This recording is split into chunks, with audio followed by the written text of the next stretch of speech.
Hello students, welcome back to the class.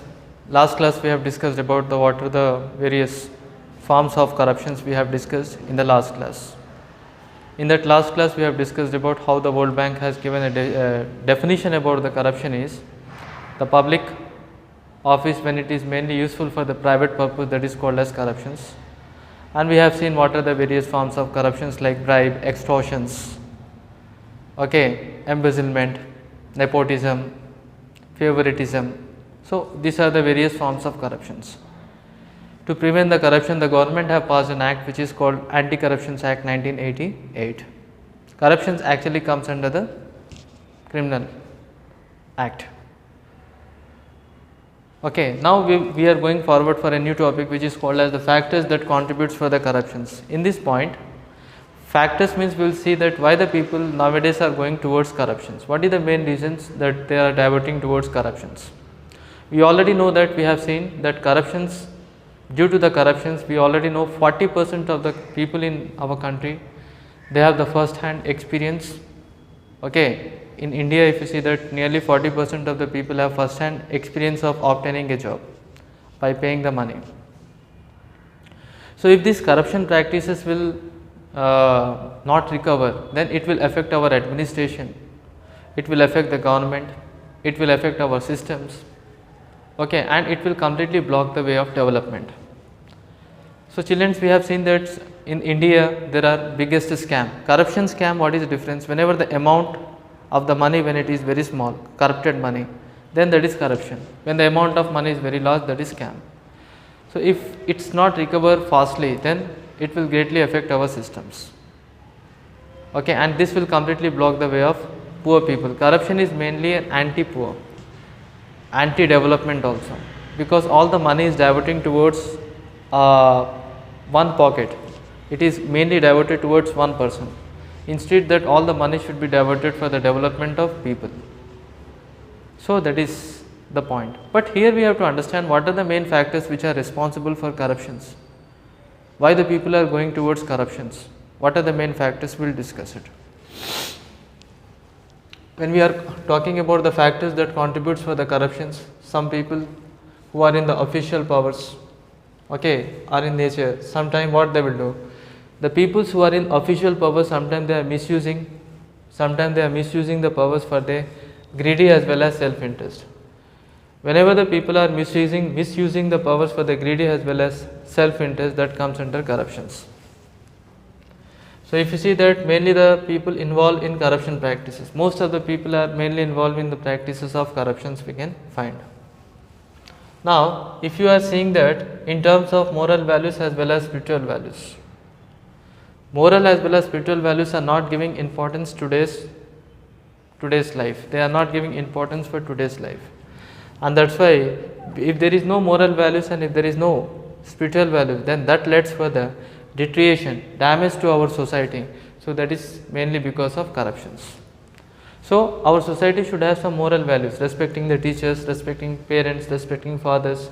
If these values and spiritual values, if it is not respected in the society, then slowly the society is diverted towards corruptions. Our society will be damaged. And that is why this is very, very important that if you wanted a society where the corruption should be very free, then there should be a moral value as well as spiritual values. If the moral values and spiritual values are giving importance today, in the today's life, if moral values and spiritual values are giving importance, then our society will be in very good condition and we can't find any form of corruptions also, practices. At the same time, one more factor is, maybe in the society they have no moral values and spiritual values. First we have seen some peoples what they are doing in order to satisfy the greed. The people who are in the highest position, in order to satisfy their needs, in order to satisfy their greed, what they are doing? They are completely involving in the practices of corruptions. They are taking money.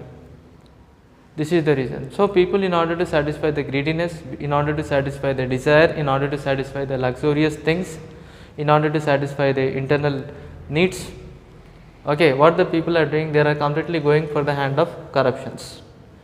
So, this is one point. Next we will go forward. There is one more factor. So, here we will say greed is responsible. Greeds And here we can find, because of the lack of spiritual values as well as moral values in the society, when there is no moral as well as spiritual values, then that society can lead for the corruptions. Here if you see the salaries and allowances, whenever the salaries and allowances which are paid is not adequate, not more, whenever the salaries and allowances which are paid to the employees when it is very less, then what will happen? Then there are going force towards corruptions. So here we have seen that whenever the salaries and allowances which are paid, which is not adequate to the lower level of employees, then they will go towards corruptions. So that's why here the main role of administration is the salaries should be sufficient. Whenever the people will have sufficient salaries, maybe they will not go for the corruptions, but mainly the people are going for the corruptions only for income. So here what we have to do is the salaries and allowances facilities in the official positions little bit it should be increases. So whenever the salaries and allowances when it is adequate, sufficient, then the low level of employees will be there who are working at group D level or whatever the employees will be there. Not all, but few section of employees are involving in corruptions. So when their income will increase, automatically they will be not involving in the practices of corruption. They never risk their jobs. Okay, they cannot risk their job for some amount of money. So this is the point. So this is the third important thing is allowances and facilities should be increased. Whenever the facilities and allowances will be increased for the low level of employees, then the people will never go for corruptions. Next one, why the low level of employees are going towards corruptions? Only to meet the demand of luxury. Here also the same thing. The low level of employees are going to the corruptions only to meet the demand of luxury. So fourth important factors if you see. So whatever the punishment which are involving in the corruptions which are not sufficient, punishment should be very strict. When the punishment will be very strict, then only the people fear for going towards corruptions. So when the punishment is very simple, when the punishment will be very soft, people will do the work again and again. So my point is the punishment which are imposed should be very strict, then only the people will not go for any form of corruptions. Next we can find the other form of corruption is selfishness and greed.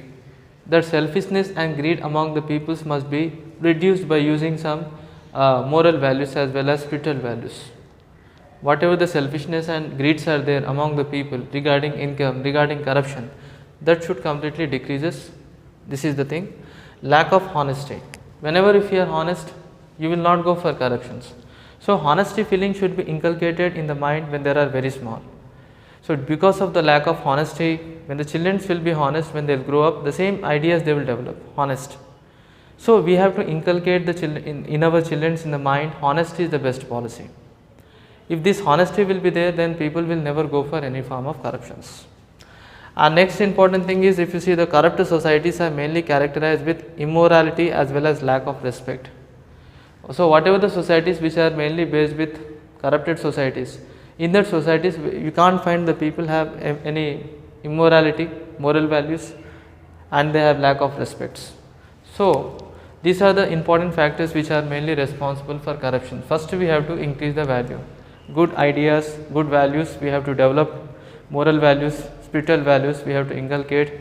Whatever the disadvantages are there, such as greediness, greediness or satisfying of luxurious things, okay, that should be, and punishment should be very severe, okay.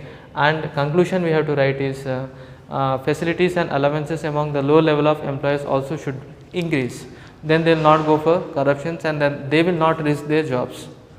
Whenever the jobs are very valuable, when the high paid jobs, nobody will risk the job for taking the corruptions. So once again I am explaining the point, factors which are mainly contribute for corruptions. If you see some peoples, we can find the peoples who are in the official powers, sometime what they are doing, they are misusing the powers, okay, they are misusing the powers for the greedy as well as self-interest, they are misusing the powers, and mainly these peoples what they are doing, completely they are involving in the practices of corrupt practices, they are getting involved. So here second important factors are because of the lack of moral values as well as spiritual values. Moral values means respecting, or spiritual values means internal good feelings, praying a God, okay, respecting the moral values means respecting parents, helping the poor, helping the needy peoples, helping the friends, respecting teachers, respecting elders.